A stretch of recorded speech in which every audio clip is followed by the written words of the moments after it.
Hello, I'm Stephen Kunis, coming to you from West Hampton Cemetery in Suffolk County, New York, location of the famous sportscaster Howard Cosell's memorial for this week's episode of Over My Dead Body. Welcome, Mr. Cosell, to the show. Why, thank you. You're certainly lucky to have me. Well, okay, since you want to go there, to that subject specifically. What subject might that be?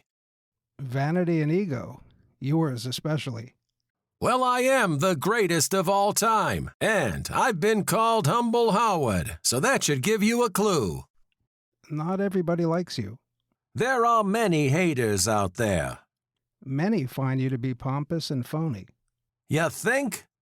In your own words, you never played the game, but you felt more of an expert than the guys who actually played the game. That's just a play on words. How's that? You're not a former ball player, are you?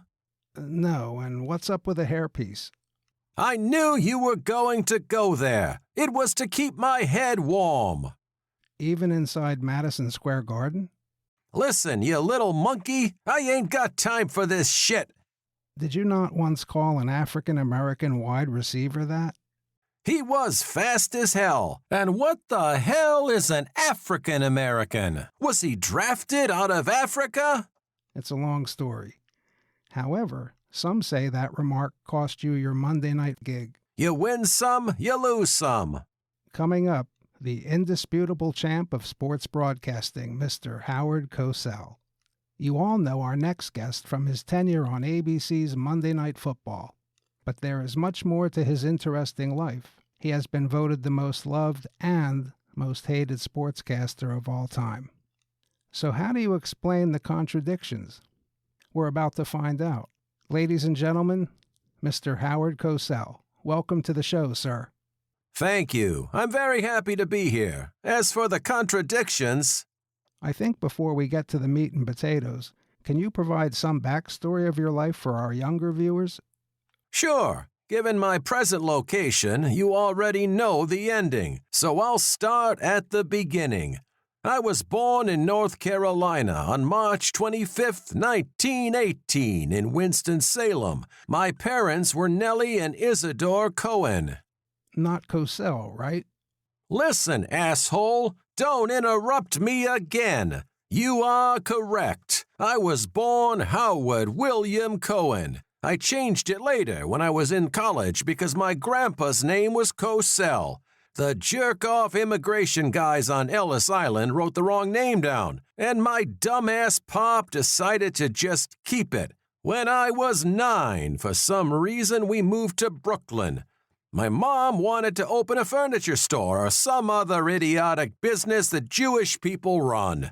I attended public schools and got the crap beat out of me every day. Probably why I liked boxing so much at first. After high school, I attended New York University, where I studied English Lit. I then went on to NYU School of Law. After serving as editor of the Law Review and making Phi Beta Kappa, I graduated in 1940 and took a job with one of those elite law firms. But World War II interrupted all that. I became one of the youngest in the Army to earn the rank of major. I met, got laid for the first time, and married Sergeant Mary Abrams. Everyone called her Emmy. I was made a commissioned transportation officer, but never fired a shot. After the war, I opened my own law office. Can I ask you a question? No, I'll let you know when you can. I've got a lot of experience with this stuff. And can you guess who was one of my first clients? I'm all ears. Willie Mays. How's that for beginner's luck? Impressive. Speaking of baseball, were you not the lawyer for the Little League of New York? I was, and it led me to hosting a Saturday morning radio show where my little leaguers actually interviewed professional baseball players. On one program, Hank Bauer complained about having been benched by Coach Casey Stengel, proving that players would respond to your tough questions that they would normally have balked at if asked by another reporter. That got me liking broadcasting so much I quit being a lawyer. Pissed my wife off, though. A big part of my success was using that interview format. I asked difficult questions, and I gave athletes the opportunity to make personal observations. I also created drama by using an accusatory tone. This put guys off balance as if I'd knocked them in the head. Then, ironically, professional boxing came calling, and thankfully, the wife was glad for the money and that I'd be out of town for so long. That's when you met Muhammed Ali, formerly Cassius Clay. You were the first to call him by his Islamic name. Hell yeah, of course I did. Who wants to be named after a slave owner? Besides, I liked the man. He was just as arrogant as me, but not a mean bone in his body. Your advocacy for Ali when he dodged the draft probably helped him with the Supreme Court decision that gave him his title back after it was stripped away. Glad that happened. And your staccato voice was distinctive. Along with your analysis and context, it was a completely different approach to sportscasting. Yes, my intellectual approach completely transformed the profession. Your most famous call was an example of this. Down goes Frazier! Down goes Frazier! Down goes Frazier! That is one of the most quoted phrases in broadcasting history. Of course it is. It should be the only one. ABC hired you to call some of the most famous fights of all time in the 70s and early 80s, like Ken Norton beating Ali in 73, and Ali over Spinks in 78 to regain the title. But most people remember you for the time in front of millions of viewers on live TV when a pre-fight altercation knocked your hairpiece off. Didn't faze me a bit. Kept my cool. Cool as a cucumber. You quit calling matches while on the air in 1982 during the Holmes-Cobb fight. Why? They should have stopped that fight.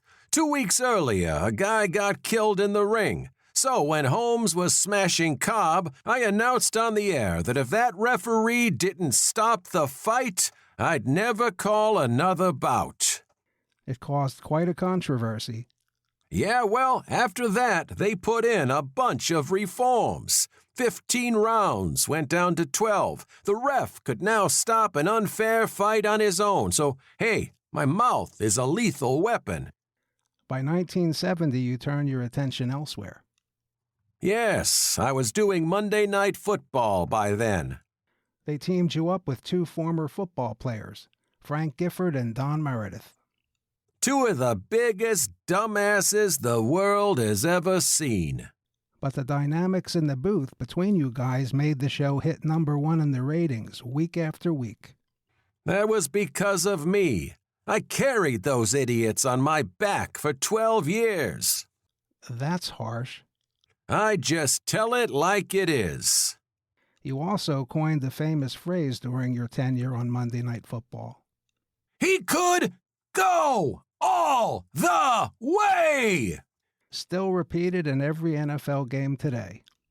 We have a caller, Mrs. Andrea Martin from Sterling Heights, Michigan, on the line. She has a question for you. Would you mind? By all means. Mr. Cosell, in 1983, TV Guide called you the all-time best sportscaster in the first 40 years of television. Who would you say is the best now? That's easy. It's that lady on Fox Sports, Erin Andrews. Is there any particular reason? Two very good ones, as a matter of fact. Also, what do you think of men competing in women's sports? I love it because I hate women's sports.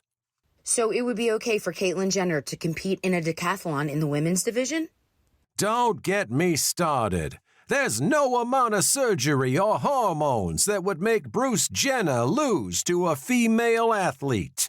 Although, let me just state for the record that once you swallow a dick, it's a game changer. Moving on. In 1985, you published your memoir, I Never Played the Game. Earlier, you called it a play on words, but it pissed off a lot of people and they said it was a bitter ranting. In fact, ABC fired you. They couldn't handle the truth. I didn't care. By then, Monday Night Football was a stagnant bore, so 32 years with ABC went down the drain. On top of that, you've never been inducted into the NFL Hall of Fame. Why is that? Who cares? It's got nothing to do with fame. If it did, I'd be in there. I'm famous the world over, the top-rated broadcaster in history, starred in movies and television. Everyone knows my name. I'm in the Television Hall of Fame, for God's sake. You once said that O.J. Simpson had an uncanny instinct to kill you with a head fake. I said, he can kill you with his swiftness in a single second. He can kill you with his speed. Some of my best work. You died in the middle of his murder trial. Did you know he was acquitted? Yes, Johnny Cochran keeps me in the loop regarding all things O.J. So there it is. My words are profound. Told you he could, and looks like he did. After Monday Night Football, you started your own show called Sports Beat. It suffered poor ratings and was canceled after just 3 months. Your point being? After that, you never appeared on television again, just radio. My voice has always been better than my face. Your daughter Hillary was one of the first sports producers and an assistant producer on the ABC News show 2020. During her career, she received 4 Emmy nominations. You must be very proud. Hillary is 100% me, except for the pompous, arrogant, abrasive, and bitter elements. In other words, she's 0.1%, her old man. Is she your only child? Yes, although I have a nephew, Greg, who's a sportscaster at NFL Films, and my grandson, Colin, who announces the Mets games at Shea Stadium. That's the only downside of being deceased. I really miss those two. And of course, my wife, Emmy. Everyone else can pound sand. Why do you think you never played sports, Mr. Cosell? First, I was a puny kid. I never got picked to play on any team when I was young unless it was for Smear the Queer, probably where my affinity for running backs comes from. Anyway, I got good and fast with some pretty good moves, getting away from those meatmongers, but never got on a team. What about later in life? Never did hit the weight room. I was called Marshmallow for a reason. So I just made it a habit of studying the game from a logical, analytical point of view. I mean, I dissected the crap out of sports. It's why I went into sports law. We have another caller on the line, Mr. Sam Stern from Atherton, California. Go ahead, sir. Yes, Mr. Cosell. If you're so smart and right all the time and tell it like it is, and why did you die all alone and an alcoholic with no friends and no one liking you? Not true. My dog liked me, and my neighbor's cat did too. But my dog hated that cat. Oh, and your sister liked me as well, especially in an alley behind Giants Stadium. Any more smart-ass questions? Yeah, what was it like to be married to Emmy for so long?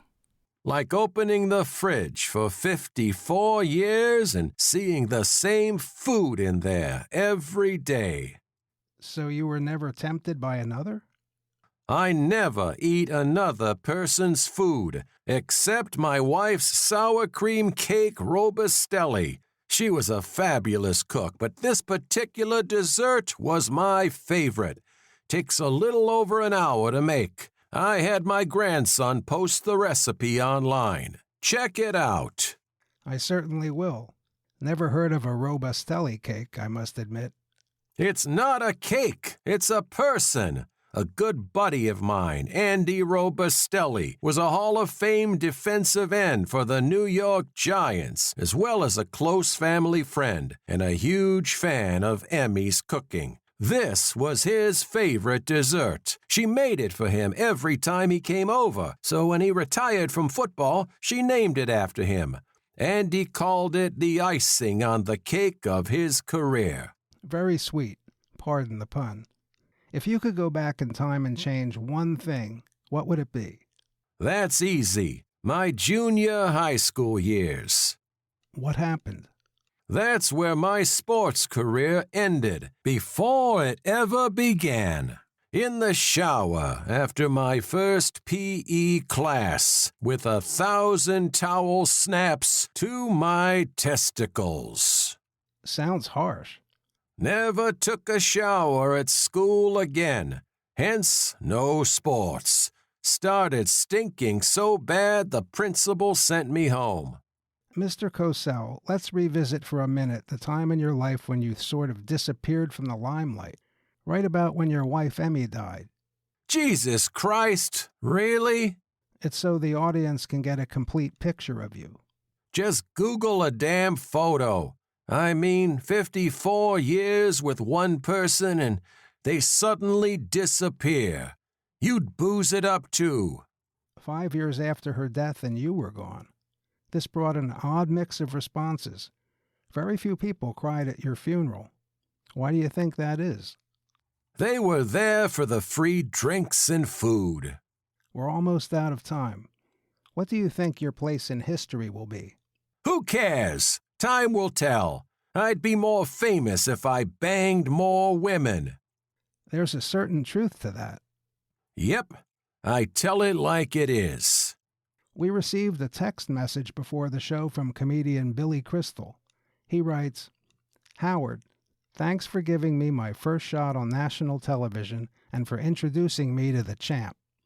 Billy, it was my pleasure. You were simply marvelous. What show was this? I hosted a show in 1975 on ABC called Saturday Night Live that lasted a few months. It was the same year that NBC launched a show called NBC's Saturday Night, which changed its name to Saturday Night Live when my show got canned.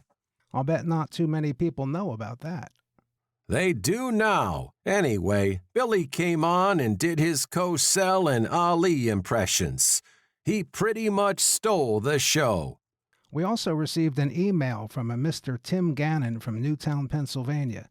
He credits you with inventing cancel culture for your use of the word monkey on Monday Night Football and the subsequent cancellations of your various shows. With that comment, I assume he's not looking for an autographed picture of me and Farrah Fawcett on Sports Illustrated. I was buried with that issue, by the way, in a soft rag that now feels like plaster of Paris. Lovely. You also hosted Battle of the Network Stars around that time. From 1976 to 1978. Yes, we did 19 two-hour specials. The concept was to pit the stars from each network against one another in various sporting events. I pushed for some serious cornholing. Not today's version, mind you, but the top brass wouldn't go for it. Do you have any parting advice or observations about sports today?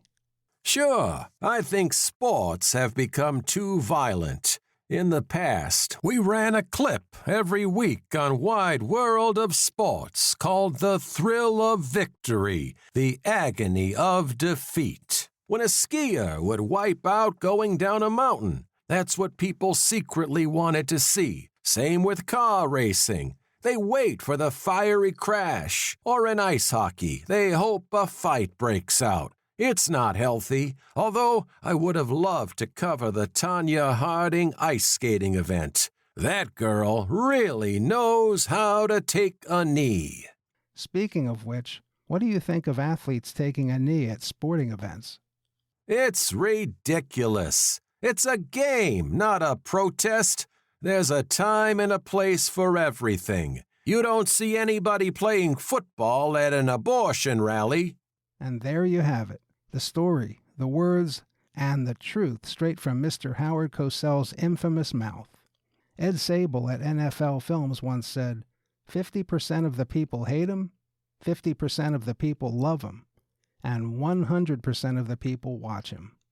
Because I tell it like it is. You certainly do. Good night from West Hampton Cemetery in New York. I'm Stephen Kunis, and we'll see you again soon on the next episode of Over My Dead Body.